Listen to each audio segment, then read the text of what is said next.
हिमाचल में पंचायती चुनाव का जो मामला है वो लगातार तूल पकड़ता जा रहा है। इस मामले को लेकर एक और जहां विपक्षी पार्टियां तमाम तरह के तंज कस रही हैं, सियासी तंज जो हैं कसे जा रहे हैं। इसी बीच आपको बता दें कि अब हाईकोर्ट के फैसले को चुनौती दे दी है सुप्रीम कोर्ट में, वो भी हिमाचल सरकार ने। हिमाचल सरकार हाईकोर्ट के फैसले के खिलाफ अब सुप्रीम कोर्ट में चली गई है।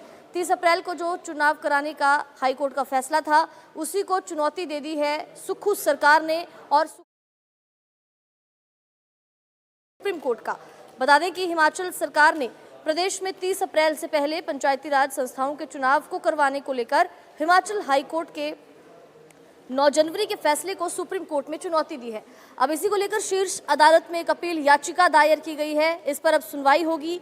आपको ये भी जानकारी दे दें कि हिमाचल प्रदेश हाईकोर्ट के जो महाधिवक्ता हैं अनूप रत्न, उनके अनुसार रोस्टर को जारी करने के बाद आपत्तियों को लेकर खंडपीठ की जो अलग अलग राय सामने आई थी, इसी में ये कहा गया कि कानून की जो व्याख्या है उसको स्पष्ट करना बहुत ज़रूरी है। लगातार अब ये जो पंचायती चुनाव का मामला है हिमाचल प्रदेश में, अब ये गर्माता जा रहा है, तूल पकड़ता जा रहा है। पंचायत चुनावों को लेकर हिमाचल सरकार जो है अब सुप्रीम कोर्ट पहुंच गई है। हिमाचल सरकार ने चुनौती दे दी है हाईकोर्ट के फैसले को सुप्रीम कोर्ट में, और अब राज्य सरकार ने स्पेशल लीव पिटीशन जो है दायर की है। तो लगातार अब हिमाचल सरकार ने खटखटा लिया है सुप्रीम कोर्ट का दरवाज़ा, और मुद्दा है पंचायती चुनाव, जिनको लेकर हिमाचल सरकार जो है हाईकोर्ट के फैसले के खिलाफ सुप्रीम कोर्ट तक पहुँच गई है।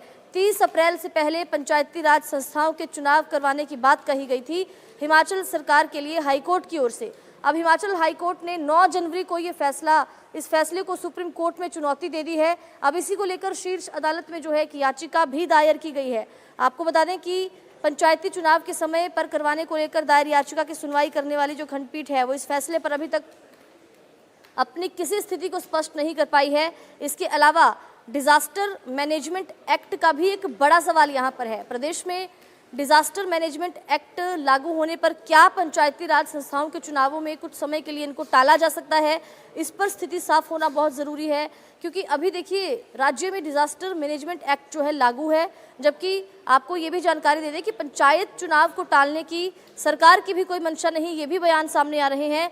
हिमाचल प्रदेश हाईकोर्ट ने पंचायती चुनावों के समय पर करवाने को लेकर 9 जनवरी को एक फैसला सुनाया था, जिसमें ये कहा गया था कि पंचायत के जो चुनाव हैं वो 30 अप्रैल तक करवाए जाने चाहिए। करवाने को लेकर सरकार और चुनाव आयोग को हिमाचल सरकार को निर्देश भी हाईकोर्ट ने दे दिए थे। अब इसी फैसले के खिलाफ सुप्रीम कोर्ट का दरवाज़ा खटखटा दिया है। हिमाचल हाईकोर्ट के फैसले के खिलाफ सुक्खू सरकार सुप्रीम कोर्ट पहुंच गई है। पंचायत चुनावों से जुड़ा ये मामला है। पंचायत चुनावों को लेकर लगातार हिमाचल में अब सियासी तनातनी का जो दौर था वो भी शुरू हुआ था। सुधीर शर्मा की ओर से एक हमलावर बयान जो है दिया गया था हिमाचल सरकार के ऊपर भी। और आपको ये भी जानकारी दे दें कि लगातार अब ये मामला तूल पकड़ता जा रहा है। लगातार इस मामले को लेकर अब सियासत भी गर्माती जा रही है। भाजपा के विधायक सुधीर शर्मा ने एक सोशल मीडिया पर पोस्ट किया है जिस पर उन्होंने तंज कसा है हिमाचल सरकार पर, और तमाम तरह के सियासी कसाकसी का ये एक जो सिलसिला है वो शुरू हो चुका है। हिमाचल में पंचायती चुनावों को लेकर अब लगातार ये मुद्दा गर्माता जा रहा है। हिमाचल हाईकोर्ट ने कहा था कि 30 अप्रैल से पहले चुनाव करवाओ। अब इसी फैसले के खिलाफ सुप्रीम कोर्ट पहुंच गई है सुक्खू सरकार। पंचायत चुनावों को लेकर ये मामला है, हिमाचल सरकार सुप्रीम कोर्ट पहुंची है। राज्य सरकार ने जो स्पेशल लीव पिटीशन दायर की थी उसी के अगेंस्ट ये जो हिमाचल सरकार है इसने सुप्रीम कोर्ट का दरवाज़ा खटखटाया।